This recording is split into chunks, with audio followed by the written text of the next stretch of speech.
I remember early in my compassion focused therapy training, realizing that social mentality theory isn't just a nice idea somewhere in the background. It was doing a lot of the heavy lifting. It helped me realize why clients can be very kind to others and yet relentlessly harsh on themselves, and why compassion isn't just a feeling, but rather something that depends on the motives that the mind is organized around in any given moment. Luckily, when it comes to explaining the theory, we can bring in the big guns. James, would you mind just walking us through it? Hi Stan. Yes, I'm very happy to talk a little bit about social mentality theory. So social mentality theory underpins compassion-focused therapy, which of course Professor Paul Gilbert developed. And social mentality theory is just a way for us to kind of understand how our minds are perhaps organised, how our minds are organised around cognitions, emotions, behaviour and motives, and how those minds are organised in relationship to the social relationship or role we're engaging with. Of course, I'm simplifying the theory a little bit here, but the idea is it's a way for us to help understand how we might interpret and interact with another and engaged in that dance. Now, that dance can be with another person.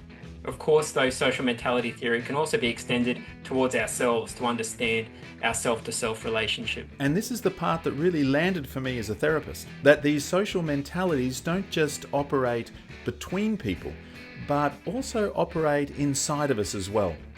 And in social mentality theory, there are many motives, but the four key ones for compassion-focused therapy are the caregiving and care receiving social mentalities, which are very important and lay the platform to compassion.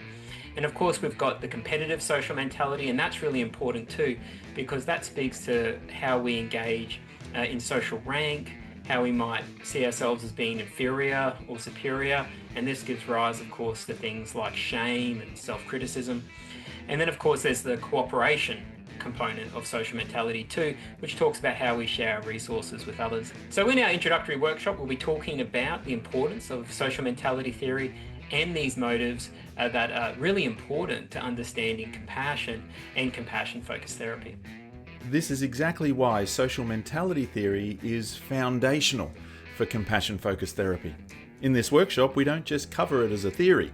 We explore how these motives show up in real clinical work and how they shape self-criticism, shame, and compassion, both between people and within ourselves. We hope to see you there.